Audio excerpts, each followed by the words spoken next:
สบายดีทุกท่านเจ้าสำหรับ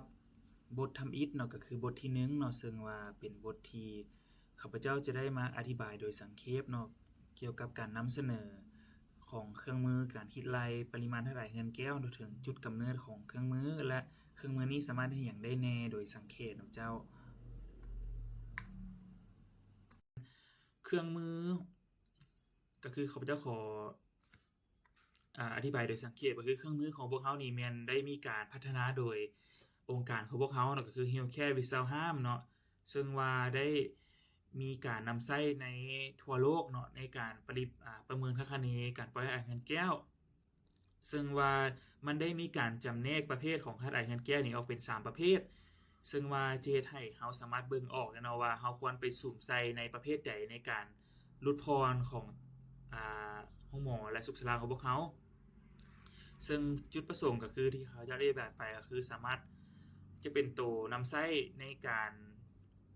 วิเคราะห์เนาะวิเคราะห์แล้วก็สามารถหลังจากเราเอาข้อมูลเข้าแล้วข้อมูลที่ว่ากำหนดเนาะครับจะอธิบายในสไลด์ต่อๆหน้าต่อไปจะสามารถกจะสามารถเฮ็ดให้เรารู้ได้ว่าเราควรไปลดพรถ้าได้เห็นแก้วในขอบเขตใดในมวลโวเฮ็ดใดยกตัวอย่างว่าอ่ถ้าเรามีการปล่อยให้ได้เห็นแก้วจากการเผาเหี้ยหลายเราก็จะรู้ได้ว่าการเผาเหี้ยของพวกเขาในแต่ละปีนั้นแม่นมีปริมาณตัน CO2 หรือว่าการปล่อยให้ได้เห็นแก้วนี่แม่นสูงส่ำใดในต่อปีเราก็สามารถไปลดพรได้ไปสร้างแผนนโยบายต่างๆเพื่อลดพรได้เนาะเจ้า ซึ่งว่าเครื่องมือการกินไลของพวกเขานี่แมนได้มีการพัฒนามาตั้งแต่ปี 2016เนาะเจ้าเนาะซึ่งว่าก็ได้มีการเฮ็ดบทรายงานเนาะในระดับมหาในระดับมหาลัยแล้วก็ระดับเฮ็ดบทรายงานหัวข้อต่างๆในกว่า200กว่าบทในประเทศอเมริกาเนาะซึ่งว่าหลังจาก2021แม่นเครื่องมือกอด เครื่องมือแบบออนไลน์ของพวกเขาก็ได้สร้างขึ้นมาเพื่อนำใช้ในห้องหมอเนาะซึ่งว่าที่จริงแล้วเครื่องมือออนไลน์นี่แม่นหมายถึงว่าเครื่องมือของพวกเขานี่แม่นมีแบบออนไลน์แล้วก็แบบออฟไลน์เนาะเจ้าเนาะแบบออนไลน์ก็คือสามารถตื่มในมีอินเทอร์เน็ตแม่นตื่มในเว็บไซต์ได้เลยล็อกอินเข้าไปสมัครสมาชิกแล้วก็ตื่มได้เลยแต่ว่าในการฝึกอบรมครั้งนี้แม่นเราจะสุ่มใส่การคิดรายแบบออฟไลน์เนาะก็คือแบบที่บ่นำใช้อินเทอร์เน็ตโดยนำใช้ผ่านโปรแกรม Excel เนาะเจ้าซึ่งว่าในปีเดือน9 2025เนาะแม่นพวกเขาก็ได้มีการสำเร็จเนาะในการอ่าปรับปรุงเนาะเครื่องมือ Excel นี่โดยแล้วก็มีการแปลเป็นภาษาลาวเนาะเพื่อให้ทุกท่านเข้าใจง่ายและสามารถเข้าใจมีความเข้าใจง่ายโดยมีการปรับปรุงบางหมวดหมู่ก็สามารถนำออกเนาะ เพื่อที่จะให้เทียบเหมาะกับระบบสาธารณสุขในบ้านเฮาให้ยิ่งขึ้นเนาะเพื่อที่จะให้มีการคีย์การตื่มข้อมูลให้ได้มีการครบถ้วนและก็ถูกต้องและก็ง่ายดายแก่กับบรรดาท่านเนาะเจ้าซึ่งว่าคุณสมบัติสำคัญเนาะซึ่งว่าก็คือข้าพเจ้าอธิบายไปเนาะว่ามันใช้งานสะดวกเนาะถ้าขอให้อดทนเนาะในการอ่า รับฟังการนำเสนอของข้าพเจ้าในภาคทฤษฎีนี่ไปให้หมดก่อนใน4บทนี้ซึ่งว่าหลังจากผ่าน4บทนี้ไปเป็นพวกเราจะได้มีการนำใช้หรือว่าการพาทุกท่านเฮ็ดบทฝึกหัดเนาะในการนำใช้ tool นำใช้ tool ใน Excel นี่แม่นจะสังเกตว่าจะผ่านมันง่ายหลายเนาะเจ้าใช้งานสะดวกง่ายหลายเนาะเจ้าเนาะ ถ้าว่าพวกท่านจะสามารถรับรู้ได้โดยท่านเองผ่านกันหลังจากที่พวกท่านเข้าใจความรู้ทางด้าน4บทนี้แล้วก็ไปนำใช้ผันขยายในการนำใช้เครื่องมือได้เลยเนาะเจ้าซึ่งสิ่งที่ข้าพเจ้าได้อธิบายไปเนาะว่ามันมีหลายหมวดหมู่เนาะในการปล่อยให้ได้เห็นแก้วซึ่งว่ามันก็จะแบ่งเป็น3ขอบเขตเนาะ3ขอบเขตซึ่งว่าก็จะมีขอบเขตที่1ขอบเขตที่2และขอบเขตที่3เนาะเจ้า ขอบเขตที่1ขอบเขตที่1ข้าพเจ้าก็จะอธิบายโดยสังเขปแต่ว่าพวกข้าพเจ้าจะอธิบายในสไลด์ต่อๆไปให้ละเอียดขึ้นเนาะก็คือขอบเขตที่1ก็จะมีการเผาไหม้คงที่การเผาไหม้คงที่นี่ก็จะเป็นยกตัวอย่างว่าก็คือการเผาไหม้ในสุขศาลาเองเนาะการเผาไหม้ในสุขศาลาเองโดยการจุดเหี่ยบ่การเผาไหม้เคลื่อนที่ก็จะเป็นการเผาไหม้ที่เกิดจากการอ่า อุปกรณ์หรือสิ่งต่างๆที่เคลื่อนที่ก็คืออาจจะเป็นจักรตัดหญ้าหรือว่าอาจจะเป็นรถจักรแล้วก็รถใหญ่เนาะส่วนการระบบการเฮ็ดความเย็นเนาะก็คือการความซึ้นการรั่วไหลของธาตุไอธาตุแก้วจากระบบทำความเย็นก็คืออ่ายกตัวอย่างก็คือระบบทำความเย็นในสุขศาลาเฮาก็จะมีอย่างเช่นตู้เย็นเนาะหรือว่าตู้เก็บวัคซีนเนาะแล้วก็จะมีแอร์เฮาเนาะที่ว่าเป็นอุปกรณ์ที่ว่าต้องตื่นสร้างความเย็นเนาะตัวนี้แล้วก็จะมีการบำ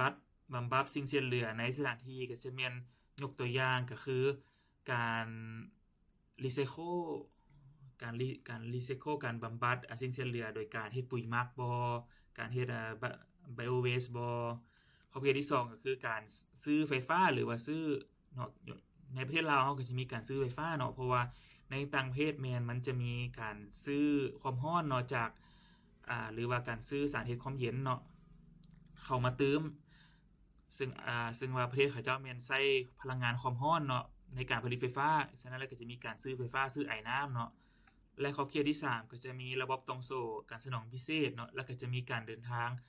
เพื่อธุรกิจเนาะก็คือการเดินทางเพื่อไปเข้าร่วมงานทางการของทางภาครัฐเฮาเองก็คือยกตัวอย่างของประชุมต่างๆการสูญเสียจากการขนส่งและการจ่ายไฟฟ้าก็คือการสูญเสียในสายไฟฟ้าที่ส่งมาจากสถานีไฟฟ้าหาสถานที่ให้บริการหรือว่าให้โรงหมอเฮาเนาะเจ้าแล้วก็จะมีการบำบัดสิ่งเสียเหลืออยู่นอกสถานที่การเดินทางไปกลับของพนักงานการเดินทางไปกลับของคนเจ็บเนาะเจ้าซึ่งว่าคู่มือเอกสารแนะนำเนาะที่ว่าข้าพเจ้าขอแนะนำถ้าว่าท่านมีความสนใจในการอ่านเพิ่มเนาะพวกเขาก็จะมีคู่มือที่ว่าพัฒนาโดยทาง Healthcare Without Harm ของพวกเขาซึ่งว่าก็จะมีคู่มือในเป็น guidance เนาะเป็นคู่มือแนะนำในการวิธีการนำใช้เครื่องมือการปล่อยไอแทนแก้วเนาะแล้วก็จะมีคู่มือที่วิธีการสร้างแผนดำเนินการเนาะแล้วก็จะมีภาคที่3เนาะก็คือการพัฒนาเครื่องมือปริมาณการปล่อยไอแทนแก้วเนาะซึ่งว่าในคู่มือนี้2คู่มือนี้แม่นคู่มือการนำใช้เครื่องมือคิดไลท์เนาะแล้วก็การสร้างแผนพัฒนานี่แม่นพวกเราได้แปลเป็นภาษาลาวแล้วซึ่งว่าภายหลังที่ท่านได้มาเข้าร่วมฝึกอบรมเนาะพวกเราจะได้มีการแจกจ่ายเนาะลิงก์ในการดาวน์โหลด2คู่มือนี้เพื่อให้ท่านมีความเข้าใจเพิ่มขึ้นเนาะแต่สำหรับการฝึกอบรมออนไลน์ในครั้งนี้แม่นข้าพเจ้าจะนำเสนอข้อมูลเบื้องต้นเนาะซึ่งว่าเป็นข้อมูลพื้นฐานเพื่อให้พวกท่านที่ว่าจะเดินทางมาร่วมการฝึกอบรมในเดือน11นี้ที่นครหลวงเวียงจันทน์ให้มีความเข้าใจในข้อมูลพื้นฐานเนาะของเครื่องมือของพวกเขาก็คือข้อมูล Excel เนาะเจ้าตัวนี้ก็แม่นหน้าตาเนาะของทางเครื่องมือในการคิดรายเวอร์ชัน Excel โดยคร่าวๆเนาะซึ่งว่าข้าพเจ้าจะได้มีการนำแสดงและการนำเสนอโดยละเอียดเพิ่มเติมเนาะในบทสุดท้ายเนาะก็คือการนำใช้เครื่องมือ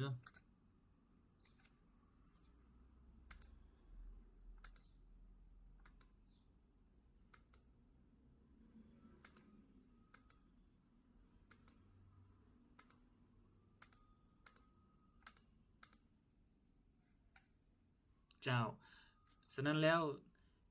ในสไลด์พวกนี้แม่นสไลด์ที่ว่าข้าพเจ้าได้เลื่อนกายนี่ก็สิแม่นสไลด์ที่ว่าหมายถึงขั้นตอนหรือว่าต่างๆในการเติมข้อมูลเนาะซึ่งว่าข้าพเจ้าคิดว่าข้าพเจ้าจะไปอธิบายในบทสุดท้ายเนาะซึ่งว่าจะมีความให้พวกท่านได้เห็นภาพกันหลายขึ้นเนาะเพื่อที่จะลดพรในการให้นำเสนอทางภาคทฤษฎีและไปมุ่งเน้นใส่ภาคปฏิบัติให้ได้หลายขึ้นเนาะเพื่อที่จะประหยัดเวลาในการของพวกท่านเนาะในการรับชมวิดีโอการนำฝึกอบรมในครั้งนี้เนาะเจ้า